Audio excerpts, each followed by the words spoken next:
नमस्कार दोस्तों, मैं अंकित कुमार स्वागत करता हूं आपके अपने YouTube चैनल अंकित जीएस एकेडमी में। आज हम इस वीडियो में बात करेंगे संघ सरकार की। और संघ सरकार का प्रावधान संविधान के भाग 5 में मिलता है। अनुच्छेद की बात करें तो अनुच्छेद 52 से अनुच्छेद 151 तक प्रावधान मिलता है किसका? संघ सरकार का। यह हम कह देंगे भाग 5 का जो प्रावधान है वो अनुच्छेद 52 से 151 तक मिलता है। दूसरी हम बात करें, मैंने बताया था सरकार के 3 अंग होते हैं, जिनमें एक कार्यपालिका होती है, दूसरी विधायिका और तीसरा न्यायपालिका। लेकिन बात हम यहाँ संघ सरकार की कर रहे हैं तो इनको बोला जाएगा, इसे संघ की कार्यपालिका कहेंगे, इसे संघ की विधायिका कहेंगे और इसे संघ की न्यायपालिका कहेंगे। और इस संघ सरकार को 3 भागों में बांटा गया, जैसे कि संघ की जो कार्यपालिका है उसका प्रावधान अनुच्छेद 52 से 78 तक मिलता है।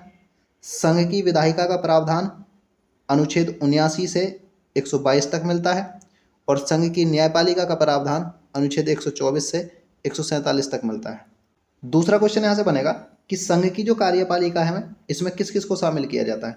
तो इसमें राष्ट्रपति, उपराष्ट्रपति, प्रधानमंत्री और उसकी मंत्रिपरिषद और महान्यायवादी शामिल होते हैं। बहुत ही अच्छा क्वेश्चन है कि संघ की कार्यपालिका में किसको शामिल किया जाता है?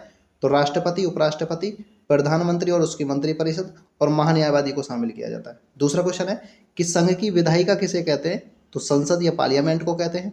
और संघ की न्यायपालिका में किसे शामिल किया जाता है? तो सुप्रीम कोर्ट को शामिल किया जाता है। दूसरा मैंने बताया है कि जो संविधान का भाग 5 है इसमें अनुच्छेद 52 से 151 तक प्रावधान मिलता है, लेकिन यहाँ पे लास्ट है ये कहाँ? 147 पे।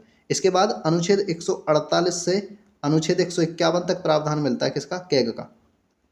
इसे कंप्ट्रोलर एडिटर जनरल कहते हैं या नियंत्रक एवं महालेखा परीक्षक कहते हैं। यहीं पर आकर भाग 5 क्या हो जाएगा? कंप्लीट हो जाएगा। और इसमें हमें सबसे पहले संघ की कार्यपालिका पढ़नी है, उसके बाद संघ की विधायिका पढ़ेंगे, उसके बाद संघ की न्यायपालिका पढ़ेंगे। और संघ की कार्यपालिका में भी हमें सबसे पहले क्या पढ़ना है? तो राष्ट्रपति को पढ़ना है। आगे बात करें हम, एक क्वेश्चन बनता है कि भारत में जो संसदीय शासन प्रणाली है ये कहाँ से ली गई है? तो ये ब्रिटेन से ली गई है, ब्रिटेन। दूसरा क्वेश्चन ये है कि इस संसदीय शासन प्रणाली की विशेषता क्या है? तो संसदीय शासन प्रणाली में जो कार्यपालिका होती है वो विधायिका के प्रति उत्तरदायी होती है। बहुत ही अच्छा क्वेश्चन है। दूसरी बात करें हम, मैंने बताया इसमें हम सबसे पहले क्या पढ़ेंगे? तो संघ की कार्यपालिका पढ़ेंगे। और संघ की कार्यपालिका का प्रावधान अनुच्छेद 52 से 78 तक मिलता है। और इसमें भी हमें सबसे पहले किसको पढ़ना है? तो राष्ट्रपति को पढ़ना है, प्रेसिडेंट को पढ़ना है। बहुत ही अच्छा टॉपिक है, यहाँ से क्वेश्चन बहुत ज़्यादा बनते भी हैं। जैसे कि हम सबसे पहले पॉइंट की बात करें, एक क्वेश्चन बनता है कि भारत का प्रथम नागरिक किसे कहते हैं? तो राष्ट्रपति को कहते हैं। दूसरा है राष्ट्र का अध्यक्ष या प्रमुख किसे कहा जाता है? राष्ट्रपति को कहा जाता है। देश का संवैधानिक प्रमुख या औपचारिक प्रमुख किसे कहते हैं? राष्ट्रपति को कहते हैं। और वास्तविक प्रमुख कौन होता है? तो प्रधानमंत्री होता है। नेक्स्ट है जो संघ है या केंद्र की कार्यपालिका का अध्यक्ष किसे कहा जाता है? राष्ट्रपति को कहा जाता है। भारत गणराज्य का अध्यक्ष भी किसे कहा जाता है? राष्ट्रपति को कहा जाता है। और राष्ट्र की एकता, अखंडता और सुदृढ़ता का प्रतीक भी किसे माना जाता है? राष्ट्रपति को माना जाता है। नेक्स्ट बात करें हम, एक और क्वेश्चन है कि भारत के राष्ट्रपति की जो स्थिति है, ये नियुक्ति नहीं है, यहाँ पे स्थिति है। भारत के राष्ट्रपति की जो स्थिति है वो किसके समान है? तो ब्रिटिश सम्राट के समान है। इसका मतलब ये है जो स्थिति ब्रिटेन में सम्राट की होती है वो स्थिति भारत में किसकी होती है? राष्ट्रपति की होती है।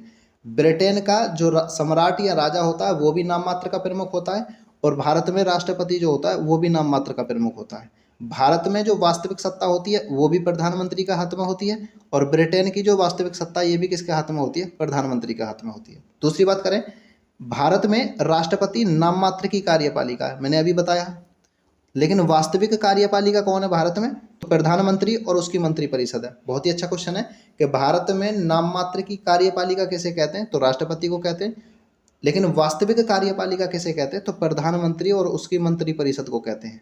दूसरी बात करें हम, भारत सरकार के जो समस्त कार्यपालिका संबंधी कार्य हैं वो किसके नाम से किए जाते हैं? तो राष्ट्रपति के नाम से किए जाते हैं। जैसे कि विदेश के साथ कोई समझौता हो, विदेश से ऋण लिया हो या विदेश को ऋण दिया हो, ये सभी काम किसके नाम से किए जाएंगे? राष्ट्रपति के नाम से। लेकिन करता कौन है इन्हें? तो प्रधानमंत्री और उसकी मंत्रिपरिषद करती है।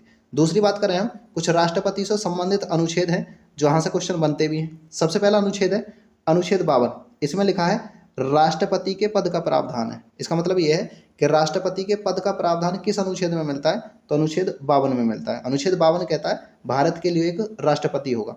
अनुच्छेद 53 में लिखा है संघ की कार्यपालिका शक्ति राष्ट्रपति में निहित है। इसका मतलब यह है संघ की जो कार्यपालिका शक्ति है वो किसके हाथ में होती है, राष्ट्रपति के हाथ में होती है। अब राष्ट्रपति इनका प्रयोग स्वयं भी कर सकता है या अपने द्वारा अधीनस्थ पदाधिकारियों से भी इनका प्रयोग करा सकता है।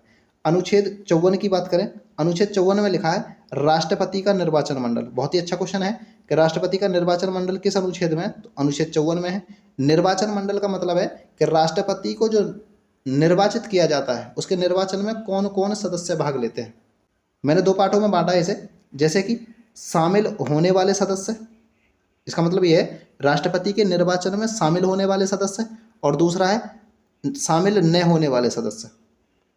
कौन कौन से सदस्य हैं जो राष्ट्रपति के निर्वाचन में शामिल होते हैं, तो संसद का मतलब है लोकसभा राज्यसभा के निर्वाचित सदस्य, केवल और केवल निर्वाचित सदस्य राष्ट्रपति के चुनाव में भाग लेते हैं। दूसरा, राज्य की विधानसभा के निर्वाचित सदस्य राष्ट्रपति के चुनाव में भाग लेते हैं, और दिल्ली पुदुचेरी की विधानसभा के निर्वाचित सदस्य राष्ट्रपति के चुनाव में भाग लेते हैं। यहाँ पे थोड़ा सा ध्यान देना, राष्ट्रपति के चुनाव में केवल निर्वाचित सदस्य भाग लेते हैं, चाहे वो संसद के निर्वाचित सदस्य हो, चाहे राज्य की विधानसभा के निर्वाचित सदस्य हो, चाहे दिल्ली व पुदुचेरी की विधानसभा के निर्वाचित सदस्य हो। दूसरी बात करें हम कि किस किस को शामिल नहीं किया जाता इसमें, संसद के मनोनीत सदस्य, क्योंकि संसद में दो प्रकार के सदस्य होते हैं, एक निर्वाचित और दूसरे मनोनीत। ठीक वैसे ही विधानसभा में भी निर्वाचित सदस्य होते हैं, मनोनीत सदस्य होते हैं। तो निर्वाचित तो शामिल होते हैं लेकिन मनोनीत सदस्य राष्ट्रपति के चुनाव में शामिल नहीं होते हैं। दूसरा, राज्यों की विधानसभा के मनोनीत सदस्य भी शामिल नहीं होते हैं, राज्यों की विधान परिषद के सदस्य भी शामिल नहीं होते हैं। 6 राज्यों में जो विधानमंडल है वो द्विसदनात्मक है, जिनमें एक विधानसभा होती है और दूसरी विधान परिषद होती है। तो विधानसभा के निर्वाचित सदस्य तो राष्ट्रपति के चुनाव में भाग लेते हैं, लेकिन विधान परिषद के सदस्य इसमें भाग नहीं लेते हैं। दूसरा है कि दिल्ली और पुदुचेरी की जो विधानसभा है उसके भी मनोनीत सदस्य इसमें भाग नहीं लेते हैं। बहुत ही अच्छे क्वेश्चन है, यहाँ से क्वेश्चन बनता भी है। दूसरी बात करें, एक और क्वेश्चन यहाँ से बनता है, जैसे कि 70वें संविधान संशोधन द्वारा 1992 में दिल्ली और पुदुचेरी की विधानसभा के निर्वाचित सदस्यों को राष्ट्रपति के चुनाव में शामिल किया गया है। क्वेश्चन बहुत अच्छा है कि दिल्ली और पुदुचेरी की विधानसभा के सदस्यों को राष्ट्रपति के चुनाव में कब शामिल किया गया, तो 70वें संविधान संशोधन द्वारा 1992 में किया गया। बात करें हम नेक्स्ट अनुच्छेद की, अनुच्छेद 55।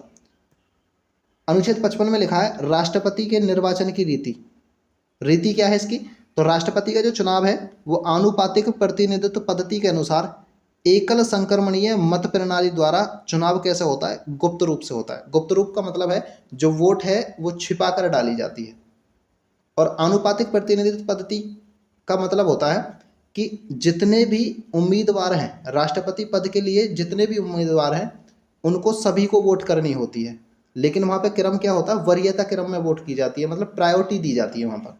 दूसरी बात करें, एक और क्वेश्चन पूछता है कि राष्ट्रपति का चुनाव कैसा होता है, तो अप्रत्यक्ष रूप से होता है। दूसरा है कि राष्ट्रपति का निर्वाचन कराता कौन है, चुनाव कौन कराता है, तो भारत का निर्वाचन आयोग कराता है।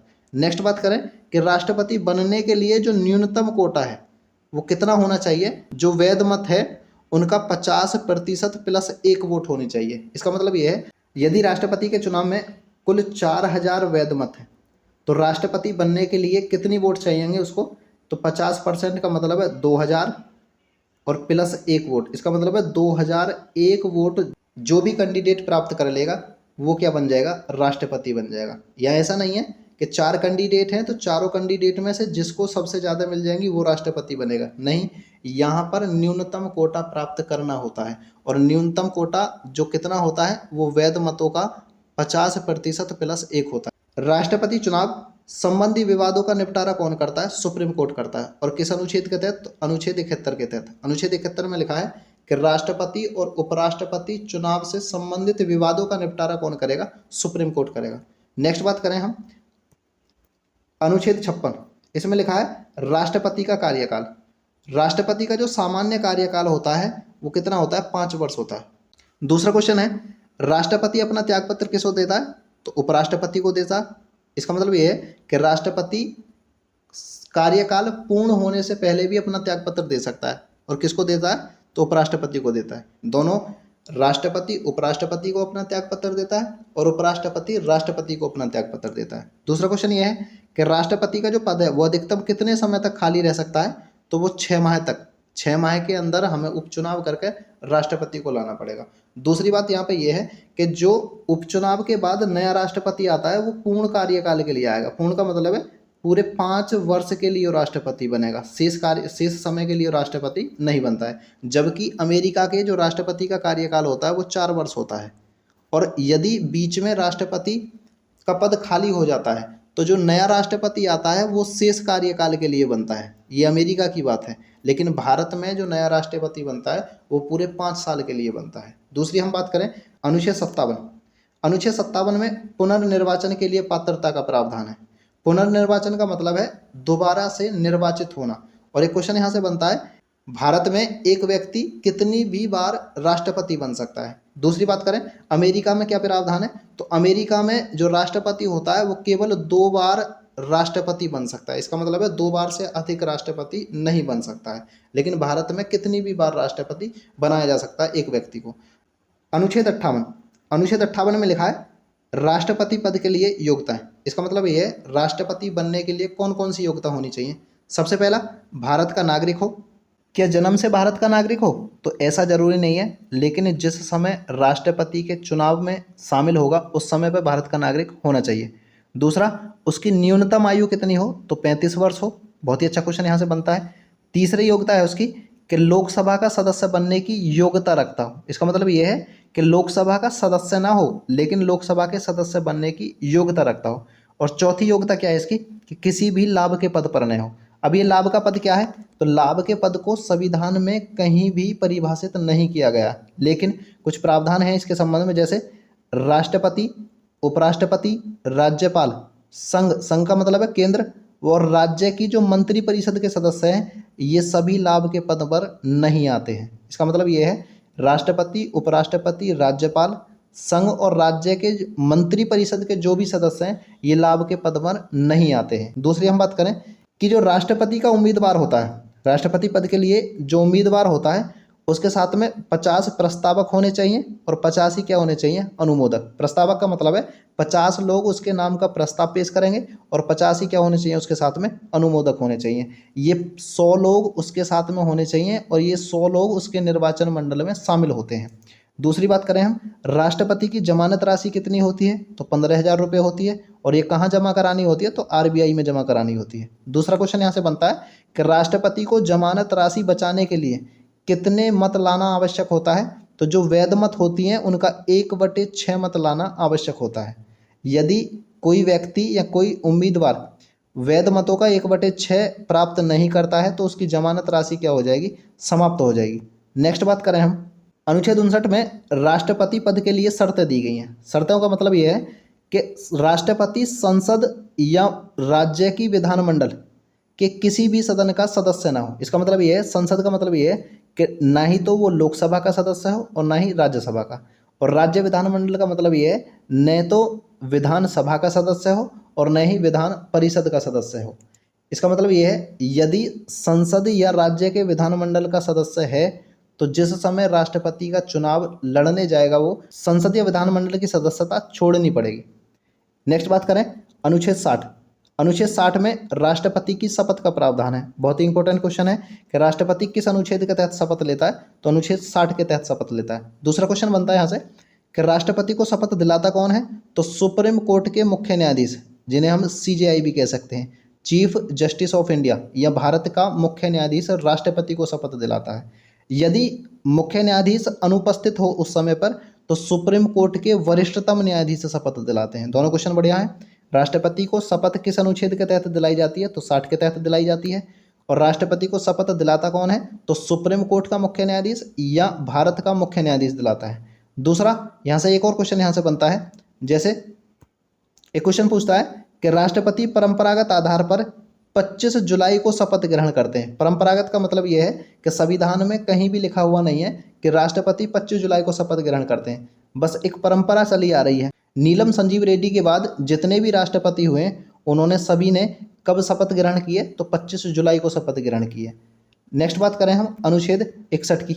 अनुच्छेद 61 में राष्ट्रपति पर महाभियोग की प्रक्रिया का प्रावधान है। अब महाभियोग क्या होता है? राष्ट्रपति को पद से हटाने की एक प्रक्रिया होती है, जिसे क्या कहते हैं? महाभियोग कहते हैं। सबसे पहला क्वेश्चन पूछता है कि राष्ट्रपति पर महाभियोग क्यों लगाया जाता है? तो संविधान का अतिक्रमण करने पर लगाया जाता है। अतिक्रमण का मतलब है संविधान से बाहर जाके काम करना, उसे क्या कहते हैं? अतिक्रमण कहते हैं। और मुख्य रूप से यहाँ अतिक्रमण की बात करें तो अतिक्रमण किसे माना गया?